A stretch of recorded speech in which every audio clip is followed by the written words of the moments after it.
bonjour. Et bon, effectivement, il me reste à vous expliquer ce qu'est ce concept, ce terme, ce mot et surtout le phénomène de la sérendipité. Donc voilà. Bon, merci. Alors d'abord, je vais vous présenter quelques photos qui, en fait, renvoient chacune à un élément qui vous éclairera sur ce que c'est que la sérendipité. Peut-être que vous pouvez peut-être les décliner les 5 premières, et puis après on reviendra sur la première. Voilà, donc Rayon X, allons-y, Grotte de Lascaux, Transgenèse, Post-it et Christophe Colomb. Alors, on va revenir sur la première, et je vais commencer à prendre un exemple en le détaillant pour que vous compreniez bien ce dont il s'agit. Vous avez donné quelques définitions. À mon avis, elles sont toutes bonnes et même elles s'ajustent les unes aux autres. C'est pas toujours évident, hein. Alors, prenons la première, fleur de grande bardane. Alors, la grande bardane, c'est une plante qu'on trouve dans les montagnes. Et c'est Monsieur de Mestral qui a découvert l'intérêt de cette plante. Comment ? Parce que chaque histoire de sérendipité est un petit cas, est un petit récit, en fait. Alors, il se promenait avec son chien dans la montagne et il avait, comme chacun d'entre nous, remarqué qu'un certain nombre de bandes autocollantes, enfin de plantes, se collaient sur les vêtements et sur les poils de son chien. Alors, donc curieux, c'est intéressant de dire aussi qu'il s'agit de gens curieux en général qui s'intéressent à la sérendipité. Il essaie de voir au microscope pourquoi, qu'est-ce qui se passe avec ce phénomène, et en fait, il découvre ce qu'il appellera plus tard et qu'il déposera comme brevet le velcro. Velcro étant un mot valise qui vient de velvet, velours, et cro comme crochet. Voilà.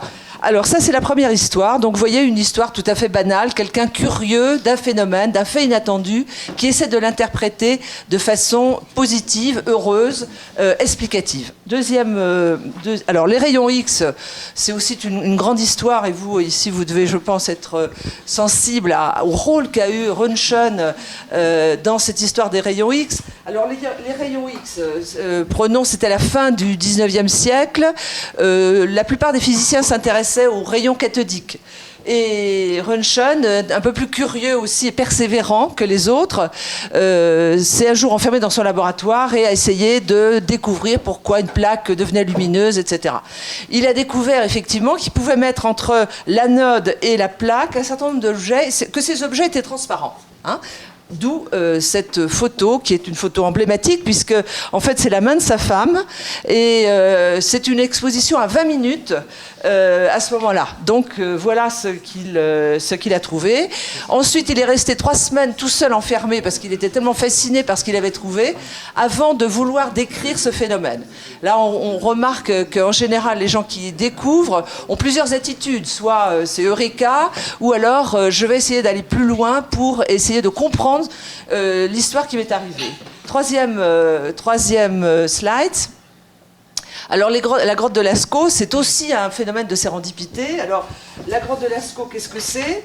Eh bien, en 1940, j'ai mis le mot de Monsieur Ravida. Monsieur Ravida, que j'ai d'ailleurs eu le plaisir de rencontrer, parce qu'avant que Lascaux, le vrai Lascaux ne ferme, on passait très peu on était 5 par jour à passer. Et Ravida était en fait un petit garçon du pays.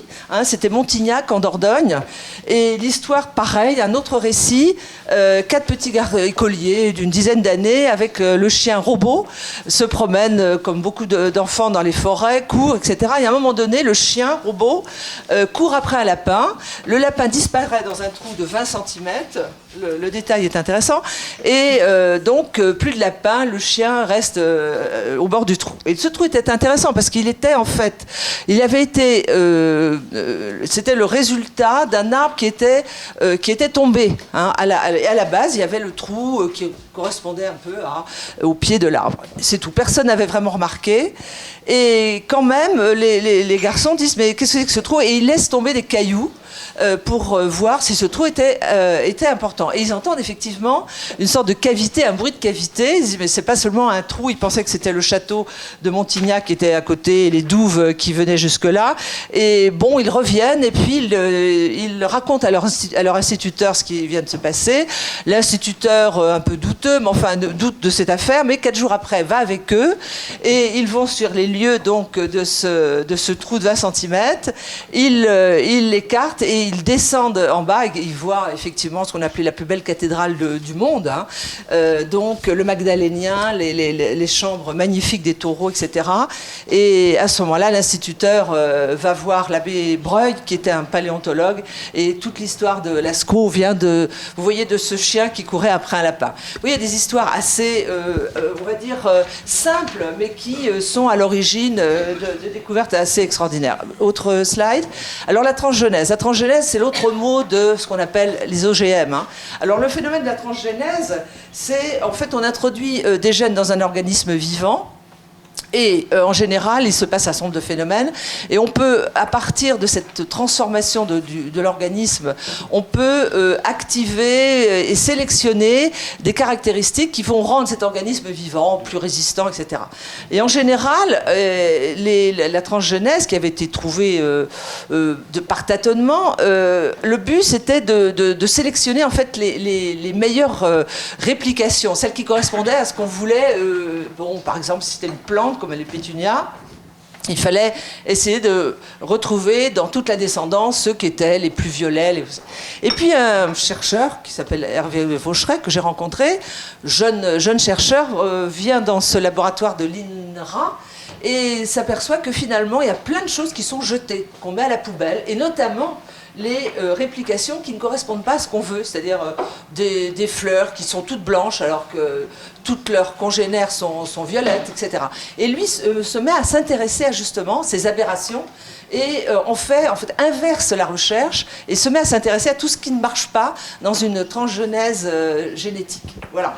Et à partir de là, bon, il aura une médaille au CNRS, etc. Et c'est en fait le phénomène inverse qui permettra d'expliquer un certain nombre de choses concernant l'ADN et l'ARN. Alors, alors le post-it, on en a déjà parlé hier. Bon, c'est vrai que c'est une histoire un peu emblématique. C'est une histoire intéressante parce qu'elle montre que en matière d'innovation, il ne faut jamais être trop pressé, d'innovation ou de recherche ou d'invention, de découverte, on verra ou de création, et que souvent les processus se passent à plusieurs coups, on va dire, comme au billard, hein. C'est-à-dire qu'il y a celui qui tombe sur quelque chose et qui le retient, mais n'arrive pas à interpréter ou voir comment il pourrait l'utiliser. Et puis après, il y a celui qui va essayer d'en faire quelque chose, et puis des troisièmes, souvent des gens du marketing ou de la communication, et qui voient effectivement l'effet qu'on pourrait tirer, les impacts que pourrait avoir une création. Alors, c'est exactement comme ça que s'est passé Post-it, la découverte du Post-it. Hein, on n'a pas découvert le Post-it. Le Post-it est devenu une découverte. Hein. Alors, au cours de 3 processus, 1964, vous voyez, c'est pas si vieux, Spencer Silver, qui était un chimiste, qui travaillait à 3M aux États-Unis, cherche une colle qui ne colle pas trop, qui est autocollante, c'est-à-dire qui ne colle qu'à elle-même. Hein. Et il réussit, et il est très content, mais il ne voit pas du tout ce qu'il peut en faire. Alors, il utilise ça dans son bureau, etc. Mais au bout de 10 ans, tous ses collègues lui disaient, mais écoute, je ne sais pas ce qu'on va en faire. Je vous ai expliqué hier qu'un de ses collègues qui chantait, qui avait un psautier dans une église protestante, s'en est servi finalement pour marquer les pages. Bon, mais ce n'était pas suffisant pour en faire un produit, le produit qu'on connaît. Et finalement, c'est en 78, c'est-à-dire, vous voyez, 14 ans après la première découverte, que ce directeur du marketing a réussi à trouver le chemin qui permettrait donc à la fois, heureusement le brevet avait été déposé dès le départ, bien qu'on ne sache pas exactement à quoi ça peut servir. C'est pour ça que le brevet est intéressant d'être déposé avant d'en connaître l'usage. 5e ou 6e slide. Alors Christophe Colomb, Christophe Colomb c'est pareil, c'est une belle histoire, c'est un des plus grands navigateurs, c'est clair. Et c'est surtout la première personne à avoir traversé l'océan Atlantique qui, à ce moment-là, il pensait partir vers l'Inde et il a voulu faire le tour de la Terre pour essayer de repartir dans l'autre sens.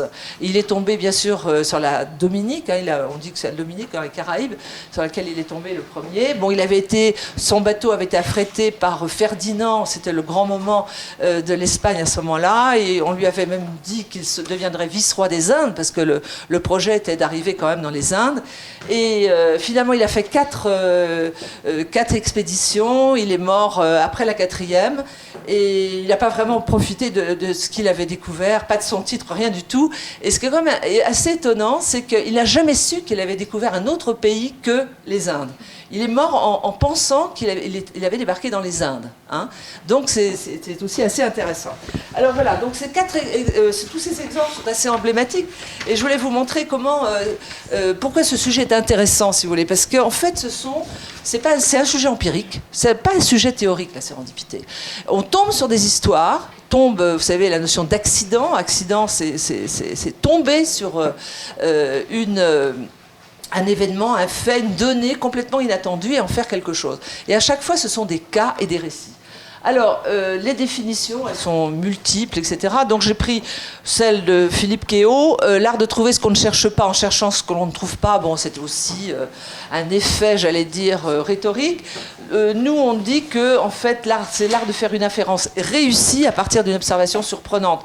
En fait, il y a 3 éléments dans la sérendipité qui sont absolument fondamentaux. Ce n'est pas le hasard uniquement. Hein.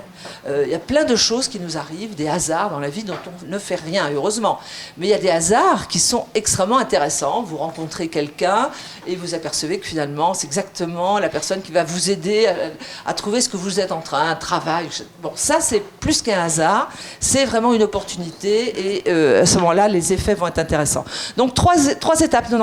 Trois étapes, on revient précédemment. Donc, c'est d'abord observer un fait. Vous savez, c'est pas évident d'observer. Je pense qu'il y a de plus en plus de difficultés, notamment dans l'enseignement, avec ce phénomène de l'observation. Peut-être Internet, je ne sais pas. Mais les facultés d'observation, sûrement, ne sont pas assez valorisées. Hein, le fait de seulement regarder ce qui se passe et d'essayer de voir s'il y a quelque chose de nouveau ou d'inexplicable, d'inattendu. Ça, c'est une faculté assez intéressante qu'il faut travailler, à mon avis, chez les enfants. Bon, ça, c'est la première étape. Observation, sens de l'observation. Deuxième étape, ce fait n'est pas compréhensible avec les connaissances qu'on a au moment même où ce fait apparaît. Donc, il faut trouver une sorte de loi, de théorie, de concept qui va expliquer pourquoi c'est inattendu, pourquoi on n'arrive pas à l'intégrer dans les connaissances du moment. Et le troisième moment, c'est on trouve cette interprétation, elle est utile pour expliquer le fait surprenant qui, à ce moment-là, ne devient pas surprenant, il devient banal parce qu'intégré à une théorie plus vaste. Vous voyez, il faut ces 3 éléments-là, et surtout pas seulement le hasard. Hein, c'est un hasard qui, effectivement, aboutit à quelque chose. Ensuite... Alors, ce mot qui, effectivement, paraît bizarre au niveau du son, c'est vrai, je vais vous expliquer d'où il vient, c'est une histoire que je vais vous raconter, une fable. Mais d'abord, j'explique que l'intégration, c'est tout à fait normal que vous ne connaissiez pas ce mot, parce que d'abord, il vient de serendipity, c'est un mot anglais, et tous les Anglais, les anglophones, tous les pays de culture connaissent ce mot. Hein. Alors, quand même en France, nous, le premier livre qu'on ait écrit, qui est un livre avec Pek van Andel, qui est un médecin passionné par tout ce qui est l'histoire des sciences, etc., et l'épistémologie, donc m'avait convaincu. On s'était rencontrés à un colloque et ce mot que personne ne connaissait, c'était en 90, vous voyez. On a écrit un certain nombre d'articles ensemble, puis on a en 89 sorti ce premier livre à 2, hein, qui s'appelle De la sérendipité, ça c'est la 2e édition. Et vous voyez donc, il y a eu des émissions, etc., des articles, mais ça n'a pas fait un buzz extraordinaire, mais quand même, en 2010, le mot a été considéré comme mot de l'année, donc vous voyez, en moins de 2 ans. Et bien la réactivité de nos petits dictionnaires préférés, le Robert ou le Petit Larousse, en 2011 et 2012 l'ont intégré. Donc finalement, ça a quand même été assez rapide comme intégration. S'il vous plaît. Alors, on va raconter cette histoire. Cette histoire, pourquoi la sérendipité? D'où vient ce mot? Et donc, je vais vous raconter l'histoire des 3 princes de Sérendip. Alors, on a aussi sorti cette traduction dans une toute petite collection. C'est une belle histoire. Alors, cette histoire des princes de Sérendip, d'abord, Sérendip vient d'où? Le mot Sérendip vient du nom de l'île de Ceylan, hein. L'ancien nom d'une île de Ceylan était Sérendip. Donc l'histoire des 3 princes de Sérendip, ce sont des princes qui venaient de cette île de Ceylan. Alors, voilà ce conte qui a été fondateur de toute cette histoire. Un jour, un roi décide de laisser son trône à un de ses 3 fils. Il les auditionne et les trois princes disent à leur père, mais non, nous ne sommes pas prêts, nous ne voulons pas, vous êtes très très bien, nous ne voulons pas assumer le pouvoir, etc. Alors, le roi est pas content, il dit, écoutez, c'est simple, alors partez, faites le grand tour, comme on disait au XIXe siècle, d'où le mot tourisme est venu d'ailleurs. Allez-y, allez découvrir le monde, et puis on verra après, vous reviendrez ou vous ne reviendrez pas. Alors voilà nos trois princes qui partent de par le monde pour découvrir toutes ces merveilles, etc. Il leur arrive évidemment un certain nombre d'aventures. Mais les aventures qui leur arrivent sont quand même d'un certain type. Alors par exemple, il y en a une sur un chemin. Ils observent par terre les empreintes des pieds d'un chameau. Trois empreintes, 3 pieds et très enfoncés. Et le quatrième pied, la quatrième empreinte n'est pas très marquée. Et ils en déduisent que ce chameau boite. Ils continuent le chemin et ils observent qu'un côté du chemin, l'herbe est broutée et pas de l'autre. Ils disent, ben, c'est simple, le chameau était borgne. Ils continuent, ils s'aperçoivent que sur un côté, il y a des morceaux d'herbe mâchée et ils en déduisent que... Exactement, qu'il manque une dent. Donc il y aura 7 signes comme ça. Et à un moment donné, ils remarquent aussi que d'un côté de la route, il y a des mouches et de l'autre côté, des abeilles. Et ils en déduisent que ce que portait ce chameau, c'était d'un côté du miel et de l'autre côté du vinaigre, ou je sais pas quoi. Bon. Et puis la dernière histoire, le dernier signe, ils voient par terre des petits pieds et 2 mains devant. Et ils en déduisent que la personne qui était sur le chameau, c'est une femme. Et comme elle avait mis ses mains par terre, sans doute c'était aussi pour uriner, mais comme elle avait sûrement du mal pour se lever, elle avait mis ses 2 mains devant. Et ils en ont déduit qu'elle était enceinte, etc. Et c'était le dernier signe. Bon, ils continuent, ils arrivent au village, et là ils rencontrent un chamelier absolument en colère, disant « mais c'est incroyable, j'ai perdu mon chameau, j'ai perdu mon chameau ». Et naïvement, on va dire, les 3 frères expliquent « mais on sait, ton chameau n'est pas borgne ». Et alors, évidemment, cri du chamelier « mais vous avez trouvé vous l'avez vu, etc. » Et les princes disent « mais non, on ne l'a pas vu, mais qu'est-ce que c'est que cette histoire ?» Ils sont jetés en prison. Le lendemain, le chameau arrive dans le village et à ce moment-là, bon, tout se calme et le chamelier demande au prince de le libérer. Et avant de partir, le prince essaie de leur dire mais comment vous avez su, puisque vous dites que vous n'avez pas vu ce chameau. Et à ce moment-là, les princes exhibent en fait, racontent quel est le raisonnement qu'ils ont suivi pour en fait décrire un animal qu'ils n'avaient jamais vu. D'accord ?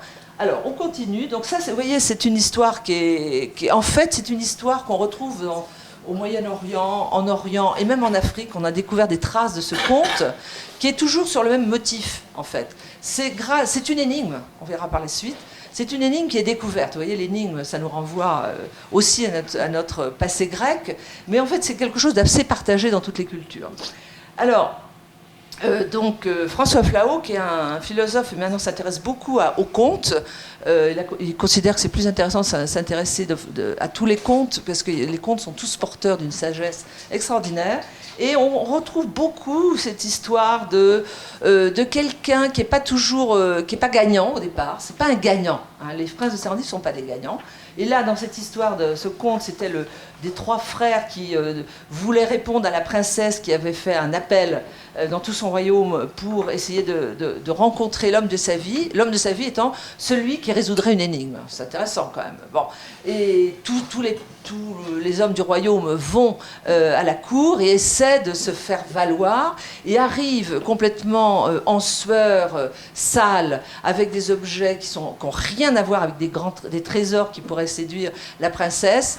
Le dernier, tout le monde rigole, tous les prétendants rigolent en disant mais qu'est-ce que c'est que ce fou, il n'aura aucune chance. Et finalement, c'est le plus laid, celui qui est le moins riche, etc., qui emportera parce qu'il séduira la princesse qui, elle, est amusée par le sens de l'humour et l'absence de prétention de ce prétendant. Alors voilà, donc toute cette histoire-là, on le rencontre beaucoup dans tous les contes. Hein.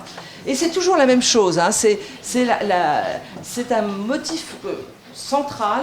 Et alors on va continuer et on va voir comment ça va nous servir pour la sérendipité. Alors, D'abord, j'ai parlé du contexte littéraire. Bon, le plus proche de la sérendipité, ce qu'on pourrait voir comme trace plus forte dans notre culture actuelle, c'est le roman policier. Le roman policier est exactement fondé sur la notion de traces qui sont interprétées de façon heureuse, de façon bénéfique pour expliquer une énigme. Hein. C'est donc à peu près le même pattern. Hein.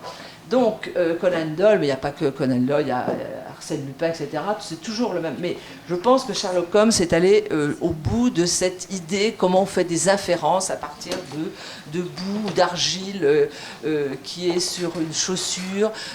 Conan Doyle aussi essaie de trouver les métiers qu'ont les gens à partir de certaines particularités de leur physique, de leurs vêtements, etc. Bon, alors, on va continuer. Alors, autre idée assez proche de la sérendipité, c'est la notion de chasse, la chasse. Alors pourquoi? Il y a un livre qui est sorti il y a peu de temps, de Liebenberg, qui est un chercheur d'Afrique du Sud, et ça s'appelle L'art de la trace, l'origine de la science. Pour lui, la démarche scientifique est en fait héritée. C'est la même démarche que celle qui consiste à partir d'un certain nombre d'expériences, essayer de trouver une théorie. Et donc, la chasse est une activité effectivement d'exploration. Vous savez qu'exploration, c'est un terme de chasse. Hein. Explorer, ça veut dire taper dans les buissons pour faire sortir le gibier. Hein, on a oublié tout ça. At random, c'est-à-dire au hasard. Et at random, c'est aussi un terme de chasse. C'est exactement le zigzag que fait un lièvre pour éviter d'être chassé dans un pré. Vous voyez cette démarche en Z. Alors, la chasse est un cas de sérendipité qui serait à l'origine de la notion de découverte scientifique. Alors, on continue. Alors l'abduction, je pense que vous n'avez pas... Alors il y a un film, mais c'est pas de ça dont je veux parler. Ce philosophe logicien Peirce a dit que c'était le seul raisonnement capable de produire du nouveau. Tout le monde connaît le syllogisme, tous les hommes sont mortels, Socrate est mortel, donc Socrate va mourir. Bon, vous n'apprenez rien de plus que ce qui est dans la majeure. L'idée de l'abduction, c'est justement qu'on part de faits dont on est incapable d'interpréter la majeure. C'est exactement le raisonnement inverse.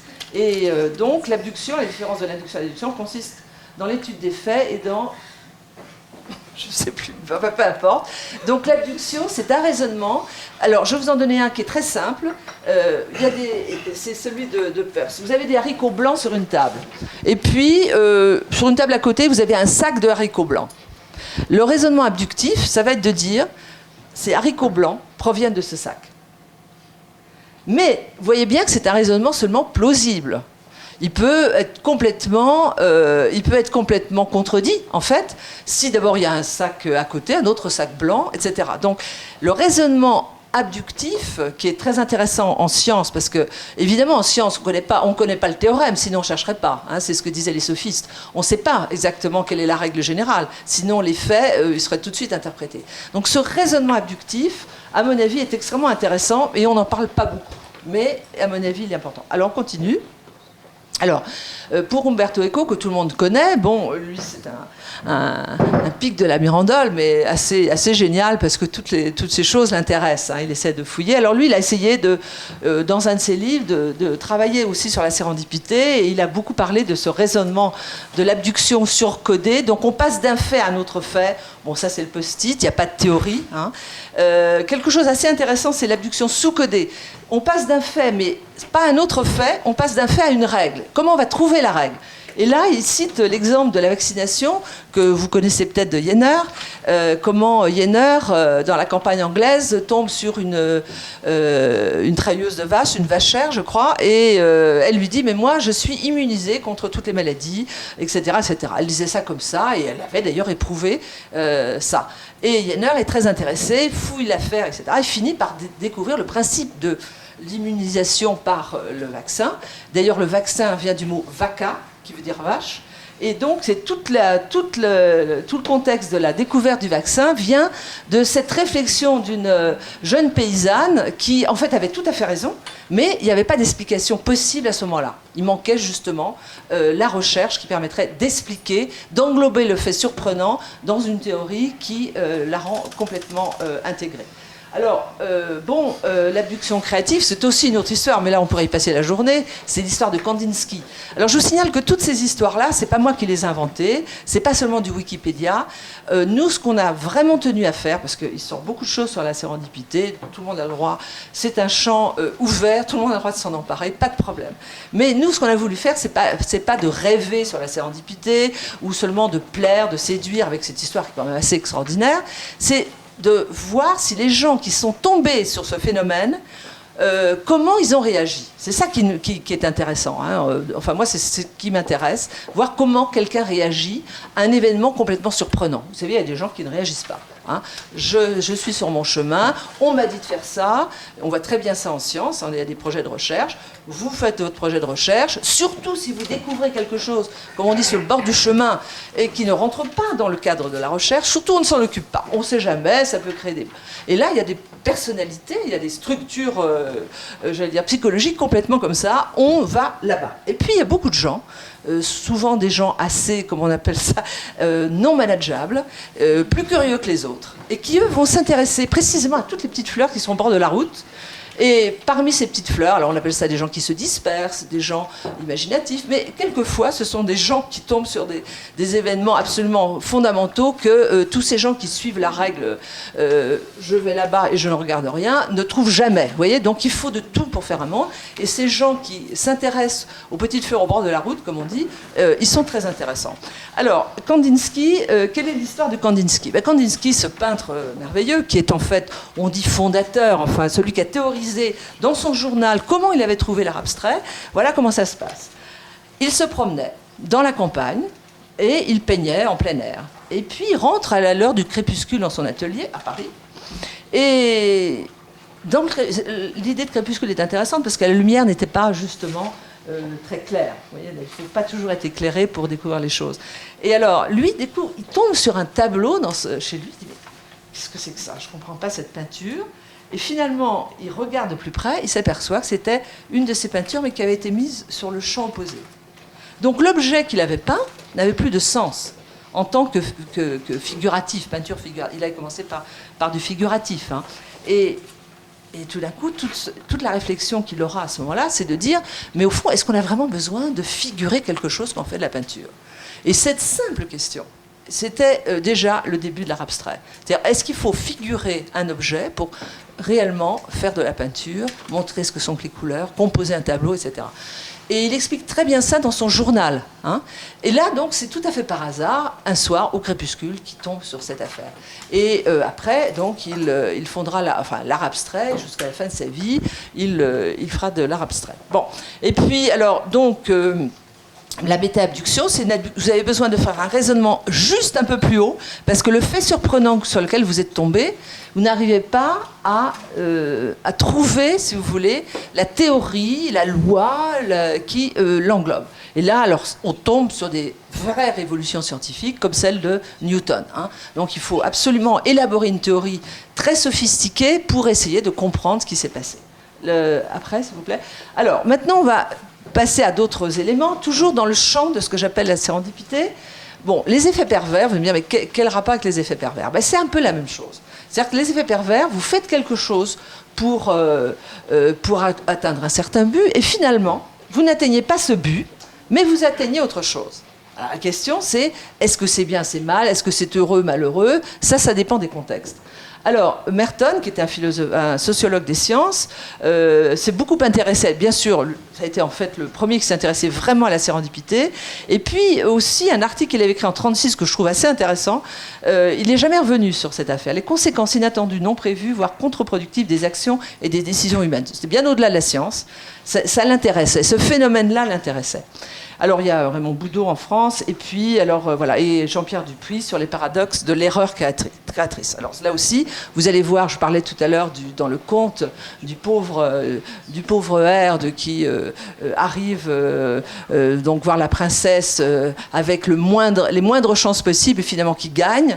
Eh bien là aussi, c'est intéressant la sérendipité. On s'aperçoit que c'est souvent comme les résidus du chercheur qui est arrivé dans un laboratoire, au lieu de chercher le mainstream, mainstream, ce sur quoi tout le monde travaillait, lui a exactement fait le contraire, et bien là, vous avez aussi l'idée qu'une erreur, l'erreur peut être créatrice. Et ça aussi, c'est un élément extrêmement intéressant et positif, parce que nous sommes dans des cultures de la compétition, de la performance, et vous savez très bien comment ça inhibe particulièrement les gens, qui ont d'ailleurs été inhibés en général au moment de leur éducation, c'est-à-dire surtout l'erreur, la faute, comme on dit, mon Dieu, mais c'est horrible. Hein. Eh bien non, il faut aussi apprendre que l'erreur peut être extrêmement intéressante, et que tous les gens qui ont découvert des choses, souvent à partir de leur propre erreur. On continue. Alors, là, c'est un autre... bon, au départ, et je suis restée d'ailleurs, je suis juriste. Et ça m'intéressait de savoir, est-ce que la sérendipité pouvait rentrer dans le champ du droit ? Eh bien oui, j'ai trouvé d'ailleurs une personne qui a travaillé sur la sérendipité législative. De quoi s'agit-il ? Eh bien, vous allez comprendre, à partir de certaines règles de droit fiscal. Bon, le législateur veut, en fait, changer les comportements. Et il s'y prend d'une certaine façon, sauf que quelquefois, le comportement qu'il voudrait, ou l'activité qu'il voudrait, par exemple, taxer, eh bien finalement, ça crée des effets qui n'étaient pas prévus au départ. Et c'est comme ça que Jean Carbonnier, qui est un grand juriste, a dit, finalement, le législateur taxe le sucre, mais il n'avait pas pensé aux fabricants de confitures. Voilà. Donc, vous avez résumé là ce que peut être un effet pervers en matière de législation. On vise telle catégorie de la population et finalement, c'est une autre catégorie qui va être affectée, qui n'était pas prévue au départ. Donc, moi, j'appelle ça aussi une sorte d'effet inattendu dans le laboratoire social, les interactions des gens les uns avec les autres, leur faculté extraordinaire d'imagination. Vous savez que la société, c'est quand même... Et les gens ont quand même une imagination extraordinaire, surtout quand il s'agit de leur propre intérêt. Et donc là, ce sont aussi potentiellement des gens qui vont utiliser cette connaissance. Alors, les effets sérendipites des politiques publiques, je ne vais pas revenir dessus, c'était quelqu'un qui a essayé aussi de voir comment les politiques publiques, finalement, n'atteignent pas les effets qu'elles étaient censées avoir. J'ai juste une anecdote, le RMI, je ne sais pas si vous vous souvenez de ce revenu minimal d'insertion. Bref, il a fallu un certain nombre d'années pour l'établir, etc. Et même pour établir les ayants droit, qui pouvaient éventuellement être candidats au RMI. Eh bien, la première estimation à Bercy avait été de dire qu'il y aura 500 000 personnes susceptibles d'être ayants droit du RMI. Il y en a eu plus du double. Donc, c'est pour vous dire que, là aussi, effet complètement inattendu, vous lancez une allocation, vous cherchez les ayants droit, vous apercevez qu'il y a beaucoup plus de gens qui étaient en dessous du seuil de l'insertion. Alors, on y va, on continue pour aller plus vite. Ça, c'est une belle histoire aussi. Tout le monde connaît, je pense, le laboureur et ses enfants. Je vous incite vraiment à la relire, cette fable. Elle est extrêmement complexe et à la fois très, très simple. Vous connaissez le thème. Hein, donc là aussi, l'effet attendu par le père qui fait venir ses enfants paresseux à la ferme, eh bien, son idée, c'est de leur dire, plutôt que de leur dire travaillez, faites les champs, labourez, etc., il leur dit seulement il y a un trésor dans les champs. Alors qu'est-ce que vont faire ces enfants paresseux ? Ben, ils vont essayer de chercher ce trésor. Et tout en cherchant le trésor, ben, ils ont tout simplement labouré. Voilà. Et donc c'est une histoire très simple qu'a repris Jon Elster, et que je trouve assez intéressante. Alors on continue. On va continuer parce que, voilà. Alors, je vous ai parlé de l'erreur. Alors là, j'ai juste un exemple aussi en matière médicale, on va dire. C'est la solution de Ringer. C'est un réactif. Hein. Et comment ce réactif a été découvert ? Ben, pas du tout par des chimistes de façon extrêmement hypothético-déductive, pas du tout. L'assistant de Ringer devait préparer, l'assistant de laboratoire, toujours de l'eau, etc. Un jour, il a eu ras-le-bol de préparer une eau assez compliquée à préparer. Il a mis de l'eau du robinet. Sauf que c'était l'eau de Londres. Et l'eau de Londres, à ce moment-là, avait un certain nombre de propriétés, particulièrement dans ce quartier. Et en fait, il s'est avéré qu'elle était plus intéressante que la solution de Ringer qui était préparée de façon très compliquée. Alors, donc, c'est cette erreur, ce manque d'attention qui a finalement apporté un avantage. On continue. Tiens, bon, c'est pas grave. Voilà. Alors, on va dire, en science, comment l'observation surprenante émane et peut émerger du contexte. Alors là, Je cite Ramon y Cajal, excusez-moi l'accent, c'est un histologiste et qui dit, la phrase est très, très juste, en face d'un événement anormal, la réaction initiale de l'esprit est de regarder le contexte factuel, de formuler une hypothèse qui essaie d'expliquer le fait et à le placer dans le contexte des lois connues. Ça, c'est une attitude normale. Si on cherche à reconnaître quelque chose, on essaie de se référer à ce qu'on connaît déjà. Et un texte expérimental donne le jugement final sur la validité de l'hypothèse. Vous pouvez effectivement faire des erreurs dans la construction des hypothèses. Voilà en gros le raisonnement qui est sous-tendu par l'observation surprenante et qui est susceptible d'être heureuse. On continue. Alors, dans les technologies, comment émerge l'observation surprenante? Alors là aussi, il y a beaucoup de cas. Le Botox, tout le monde connaît, d'un effet secondaire non cherché à un effet primaire exploité, ou ce qu'on appelle le spin-off, il en a été question hier. Le Botox, au départ, c'était pour arrêter les tics, et à un moment donné, l'idée a été de détourner en fait les effets du Botox pour dire mais ça pourrait aussi servir à arranger les rides, etc. Donc c'était pas du tout ce qui était prévu au départ.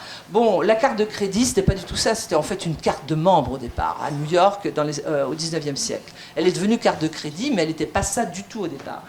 Et puis, alors, le thermomètre de Daguerre, c'est pareil. Il cherchait pourquoi, dans une armoire, des plaques photographiques avaient été surexposées. Il n'arrivait pas à comprendre le phénomène qui s'était passé. Et très systématiquement, qu'est-ce qu'il a fait? Il est sorti tous les objets de l'armoire, les uns après les autres, pour voir quel pouvait être l'objet qui avait produit cet effet de surexposition sur des plaques photographiques. Et il a trouvé effectivement quelques gouttes de mercure. Et ces gouttes de mercure venaient d'un thermomètre qui avait été cassé bien avant. Donc voilà, vous voyez cette idée qu'on peut être aussi extrêmement systématique. Hein, c'est pas les gens brouillons qui trouvent des choses inattendues, etc. C'est pas vrai. Quand on tombe sur une chose inattendue, il faut être aussi extrêmement systématique pour essayer de comprendre et d'isoler la cause. On continue. Alors, la sérendipité, ça existe depuis toujours. Hein, on va dire ça comme ça, même en sciences. Mais les gens n'utilisaient pas ce mot. Hein. Donc voilà, en France il y a un livre très intéressant qui a été traduit, vous voyez, 2 ans après, c'était du temps où c'était la France qui faisait plutôt la philosophie des sciences par rapport aux États-Unis. Les États-Unis traduisaient nos livres en anglais 2 ans après qu'ils sortent à Paris. C'était une belle époque là, puisqu'on parlait des rapports entre la France et les États-Unis. Vous voyez, ça a été, à un moment donné, ça a été inversé. Mais René Taton, ce livre est absolument génial. Il essaie d'interpréter tous les accidents qui se sont passés dans les découvertes scientifiques et comment ces accidents sont devenus de véritables faits positifs. On continue.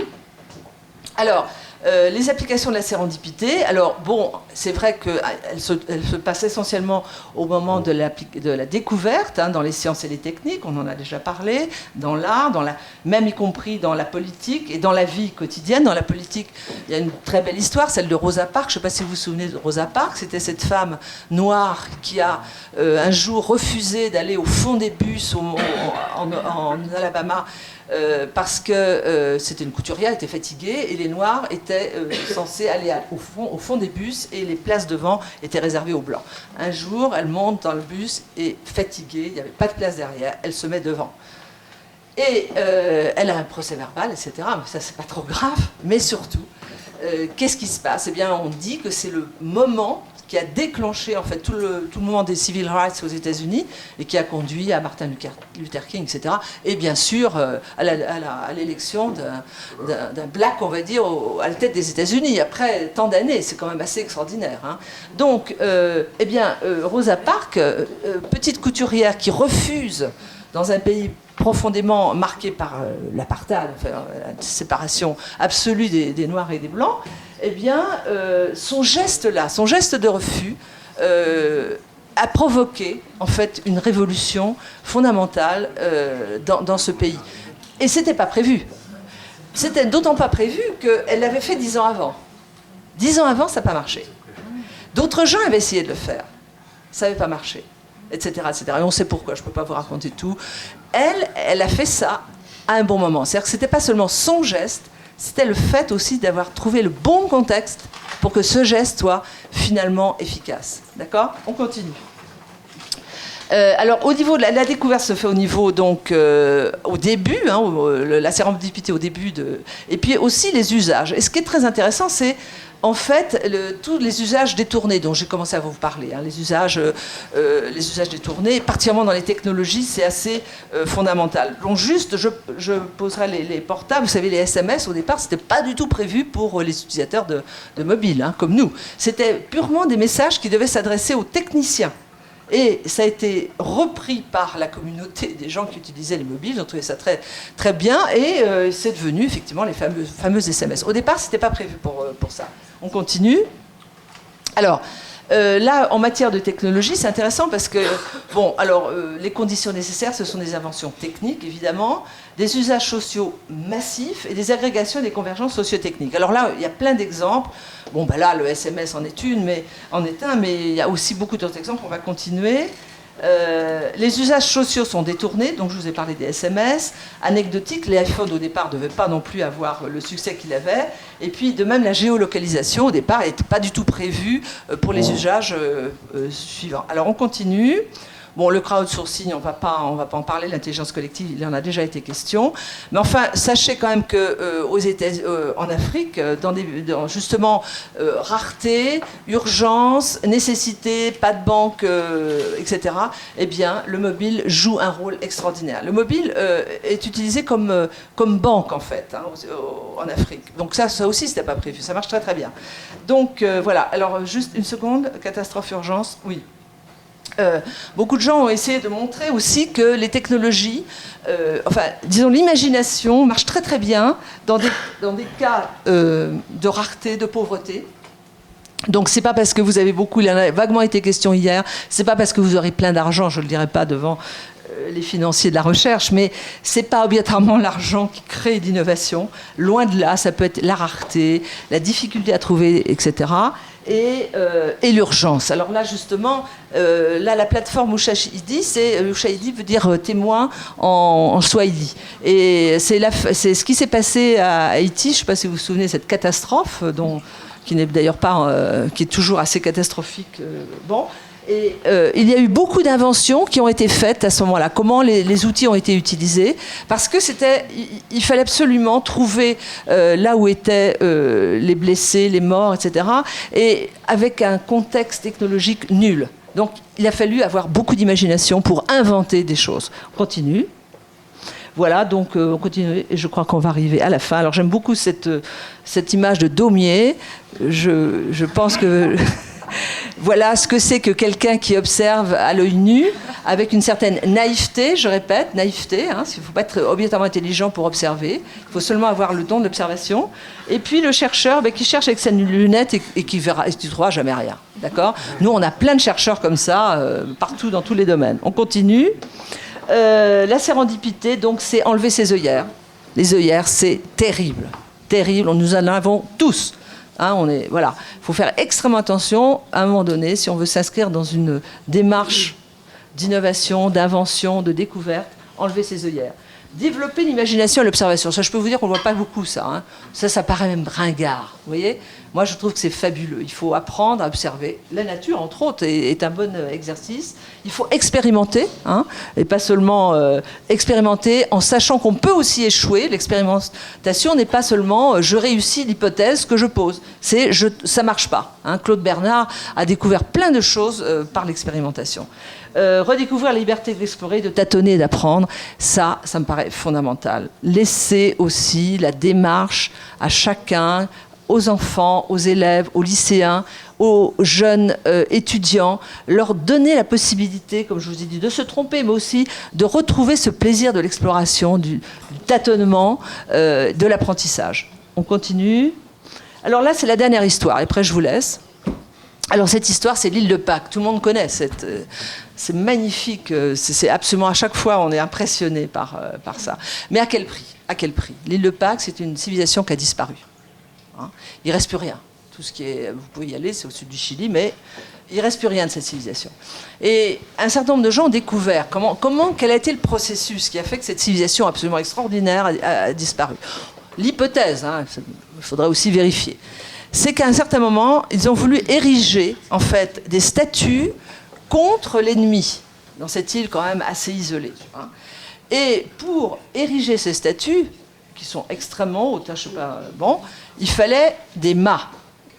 Et ils sont mis à couper tout le bois qui était sur l'île pour ériger ces statues qui devaient les protéger contre l'ennemi. Ils ont tellement découpé et enlevé tout le bois qui était, toutes les forêts qui étaient sur l'île, qu'à un moment donné, ils n'ont plus de bois pour faire des bateaux, aller chercher du poisson, obtenir des protéines et continuer de vivre. Et à un moment donné, il y a eu ce qu'on appelle l'anthropophagie, parce qu'il n'y avait pas de quoi manger. Et en fait, c'est une civilisation qui s'est auto-détruite par une sorte, on va dire, de bêtise culturelle aussi, parce que quand même, c'est un suicide culturel, cette affaire. Alors, c'est une hypothèse qui est pour l'instant acceptée, mais elle explique bien comment, à un moment donné, il y a une sorte de logique extrêmement contre-productive. On continue, et voilà. Alors là, c'est le livre collectif que nous avons fait à la suite d'un colloque qui avait duré 10 jours à Cerisy, assez épuisant, mais absolument passionnant, avec, il n'y avait pas seulement des scientifiques, il y avait aussi des artistes, des peintres, des musiciens. Toutes les disciplines sont intéressées par ce processus d'invention à partir de faits complètement inattendus. Je pense à la musique concrète, par exemple, de Schaeffer. Vous savez, on a parlé des Shadocks hier, etc. C'est la même époque. Lui, à un moment donné, il a fait entendre un son et il s'est aperçu. Qu'est-ce qu'il a trouvé comme intérêt ? À un moment donné, il y a eu un son. Il était incapable de connaître la provenance de ce son. Si c'est une cloche, par exemple, vous allez imaginer la cloche, la petite cloche, la clarine, etc. C'était un son qui n'avait pas de sens. Il a découvert que des sons avaient une matérialité en tant qu'eux-mêmes. Là aussi, il n'était pas nécessaire d'évoquer quelque chose. Il s'est mis à travailler les sons en tant que tels. Et la musique concrète est venue de cette idée que la musique, les sons n'étaient pas seulement évocateurs, ils avaient une matérialité en tant que telle, et c'est de là qu'est née la musique concrète. On continue, parce que je sens que ça s'agite là. Alors ça, c'est la première édition de ce livre de la sérendipité. On continue. Voilà. Merci de votre attention.